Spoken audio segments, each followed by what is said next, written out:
다 함께 사도신경으로 우리의 신앙을 고백함으로 6월 3일 수요일 기도회를 시작하겠습니다. 나는 전능하신 아버지 하나님, 천지의 창조주를 믿습니다. 나는 그의 유일하신 아들, 우리 주 예수 그리스도를 믿습니다. 그는 성령으로 잉태되어 동정녀 마리아에게서 나시고 본디오 빌라도에게 고난을 받아 십자가에 못 박혀 죽으시고 장사된 지 사흘 만에 죽은 자 가운데서 다시 살아나셨으며 하늘에 오르시어 전능하신 아버지 하나님 우편에 앉아 계시다가 거기로부터 살아있는 자와 죽은 자를 심판하러 오십니다. 나는 성령을 믿으며 거룩한 공교회와 성도의 교제와 죄를 용서받는 것과 몸의 부활과 영생을 믿습니다.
기도회에 주시는 하나님 말씀은 욥기 19장 23절에서 25절입니다.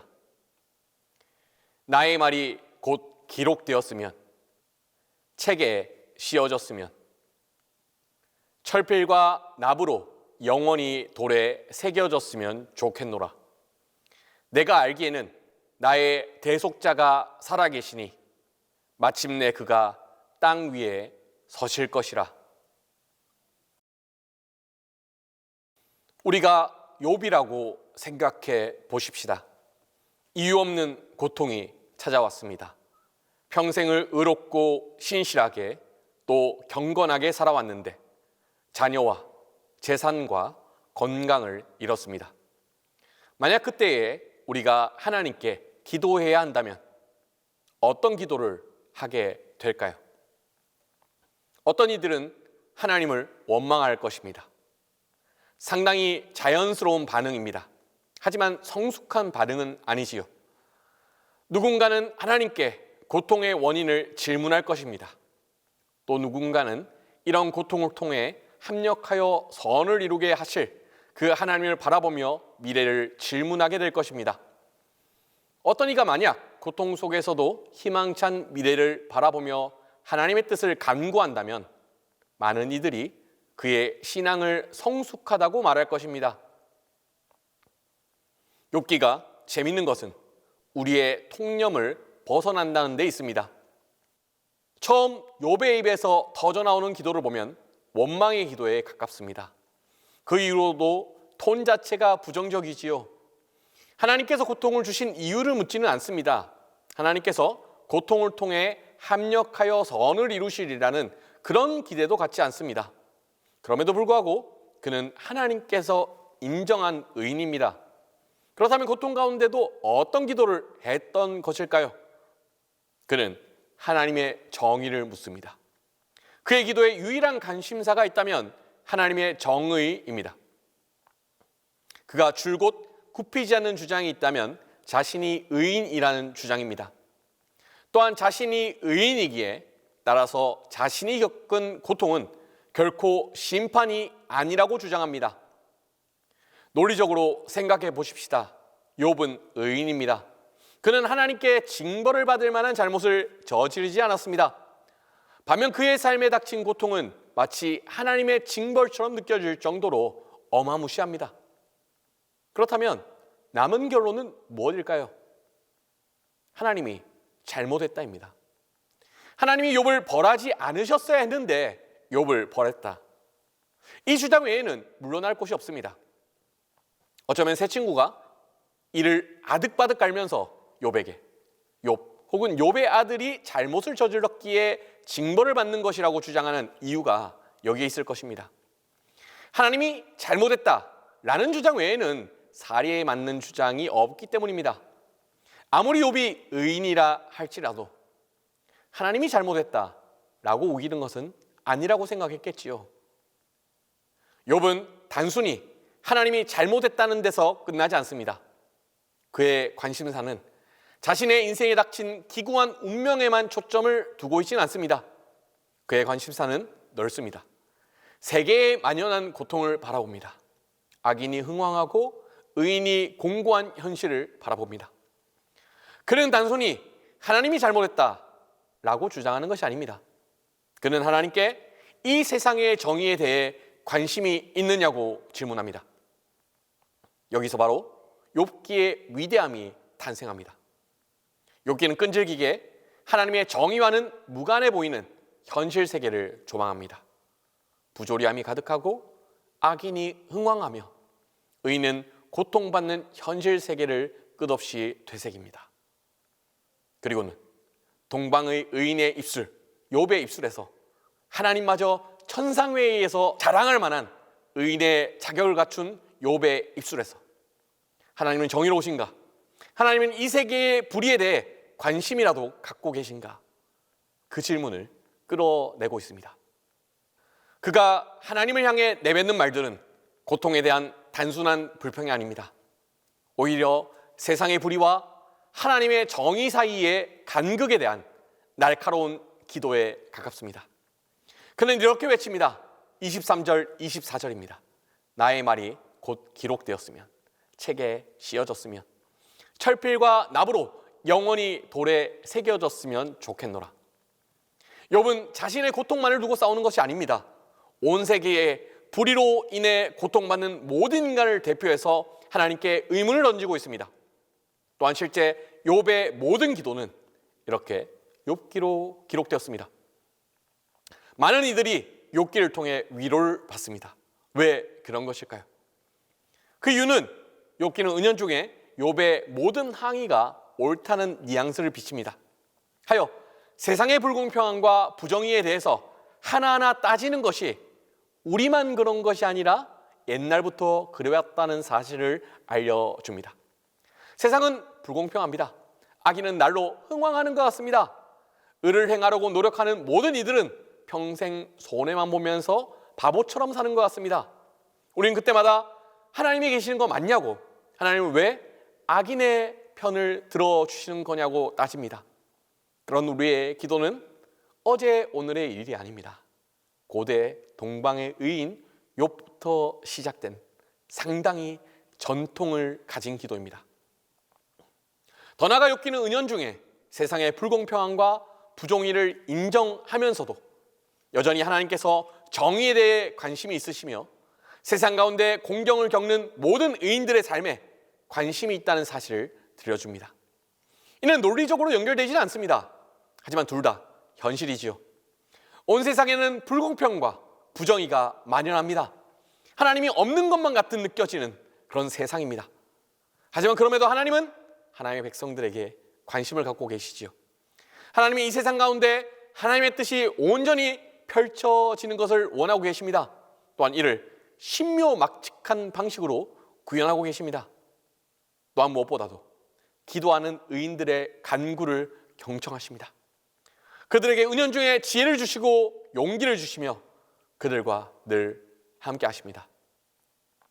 실제 욥의 서사가 그러합니다. 욥은 우리가 보기에 속이 시원할 만한 그런 대답을 듣지는 못했습니다.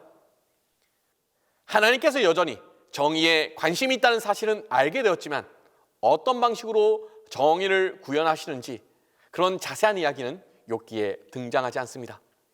또한 욥의 기도를 하나님께서 들으셨다는 사실은 자명하지만 그 이후 무엇이 달라졌는지 명확하지 않지요. 단지 그가 하나님께 항의했고 용기를 얻었습니다. 또한 의인의 삶을 다시금 이어나갔습니다. 여전히 부조리한 이 세상 가운데서 욥은 신앙과 경건의 가치를 버리지 않았습니다. 욥의 이야기는 우리의 이야기입니다. 부조리한 세상 가운데 신앙이 무엇인지 고민하는 우리의 이야기입니다. 경건하고 신실하게 살면 살수록 손해보는 이 세상 가운데 억울해하는 우리의 이야기입니다. 우리의 기도는 속 시원할 만한 대답으로는 이어지지 않습니다. 하나님이 우리의 신앙에 어떤 방식으로 응답하시고 보상해 주시는지 우리는 감을 잡지 못하지요. 또한 하나님이 이 세상 가운데 어떻게 개입하시는지 우리는 전혀 가늠할 수 없습니다. 그럼에도 불구하고 우리의 기도는 언제나 믿음으로 이어지게 됩니다. 다 알 수 없지만 여전히 경건과 신앙을 유지해보자는 결론으로 이어집니다. 다 알 수 없지만 여전히 이 세상을 선하신 하나님께서 신묘막측하게 다스리고 계시다는 결론으로 이어집니다. 욥은 말미에 이렇게 고백합니다. 내가 알기에 나의 대속자가 살아계시니 마침내 그가 땅 위에 서실 것이라. 우리는 모든 경건한 이들을 대속하는 이가 누구인지 이미 알고 있습니다. 불의한 세상 가운데 경건함과 신실함을 지키는 그 과정 가운데 고통받는 우리의 대표자가 되신 분이 누구인지 알고 있습니다. 예수 그리스도입니다. 우리는 예수 그리스도를 의지하며 여전히 불의한 이 세상 가운데 부활을 꿈꾸며 신앙과 경건을 붙들고 살아갑니다. 하나님은 살아계십니다. 그리고 우리와 늘 함께 하십니다. 기도하겠습니다. 살아계신 하나님 감사합니다. 하나님께서 우리가 이 불의한 세상 가운데 믿음과 신앙과 경건으로 살아갈 때에 때로는 억울한 일이 있고 때로는 바보 취급당하는 우리 자신이 가여워서 하나님께 항의할 때에, 하나님께 기도할 때에 하나님 우리에게 확신을 주셔서 감사합니다. 믿음을 주셔서 감사합니다. 우리에게 지혜를 주셔서 감사합니다. 이해될 수 있는 논리로 응답하시지 않으시지만 그럼에도 불구하고 우리가 신앙과 경건과 이 하나님께 응답하는 삶을 계속 살아갈 수 있도록 인도하여 주심을 감사드립니다. 이 사실을 의지하며 하나님 앞에 믿음으로 살아갈 수 있도록 인도하여 주십시오. 감사합니다. 예수님의 이름으로 기도드립니다. 이제는 주님께서 가르쳐 주신 기도를 다 함께 하오니 하늘에 계신 우리 아버지, 아버지의 이름을 거룩하게 하시며 아버지의 나라가 오게 하시며 아버지의 뜻이 하늘에서와 같이 땅에서도 이루어지게 하소서. 오늘 우리에게 일용할 양식을 주시고 우리가 우리에게 잘못한 사람을 용서하여 준 것 같이 우리 죄를 용서하여 주시고 우리를 시험에 빠지지 않게 하시고 악에서 구하소서. 나라와 권능과 영광이 영원히 아버지의 것입니다. 합심하여 기도하겠습니다. 이 불의한 세상 가운데서 우리가 믿음의 사람들이 여전히 신앙과 경건을 붙들며 살아갈 수 있길 위하여서 함께 기도하겠습니다. 또한 하나님의 신묘막측한 다스리심을 언제나 여전히 신뢰하며 살아갈 수 있길 위하여서 기도하겠습니다. 또한 우리 동신교회를 위해서와 동신교회의 모든 교회 학교를 위해서 함께 기도하겠습니다. 이 시간 합심하여 기도하시고 개인적인 기도를 함께 하시기를 바랍니다. 기도하겠습니다. 살아계신 하나님, 우리가 불의한 세상 가운데 살아가면서 때로는 손해보는 것들이 있고 때로는 우리가 신앙과 경건이란 가치가 짓밟히는 것처럼 보일 때도 있습니다. 하지만 그럼에도 불구하고 하나님 우리에게 지혜를 허락하여 주십시오. 용기를 허락하여 주십시오. 믿음을 허락하여 주십시오. 하여 불의한 이 세상 가운데서라도 우리가 경건과 신앙과 올바른 가치를 잘 붙들며 살아갈 수 있도록 우리를 인도하여 주십시오. 또한 하나님께서 전혀 세상을 다스리지 않는 것만 같은 막막한 상황 가운데서라도 우리가 하나님의 선하신 다스리심을 의지할 수 있게 하여 주십시오. 하나님이 이 세상을 다스리신다는 사실을, 하나님의 다스리심이 선하시다는 사실을, 하나님의 다스리심이 신묘막측하여 우리가 이해하지는 못하지만 그럼에도 불구하고 하나님은 여전히 이 세상을 다스리시며 선하시다는 그 사실이 믿어질 수 있게끔 하여 주십시오. 하여 하나님 선하신 다스리심을 의지하며 우리가 믿음으로 살아갈 수 있게끔 우리를 인도하여 주십시오. 하나님, 또 우리 동신교회 하나님이 되어 주십시오. 동신교회를 다스려 주십시오. 동신교회 가운데 있는 모든 교우들에게 하나님께서 역사하여 주셔서 성령으로 역사하여 주셔서 우리 가운데 웃음꽃이 피어나게 하시고 우리 가운데 화평이 피어나게 하시고 우리 가운데 하나님의 놀라운 은혜의 역사가 일어날 수 있게 하여 주십시오. 또한 하나님께서 우리 교회 학교의 모든 자녀들을 돌보아 주셔서 그들의 신앙이 성장할 수 있게 하여 주시고 교회 학교를 섬기는 모든 교사와 교육자와 부장 선생님들 아버지께서 축복하여 주셔서 하나님 신앙이 우리 교회 학교 아이들을 향하여서 전수할 때로 주님께서 교회 학교 가운데 복을 내려 주십시오.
감사합니다.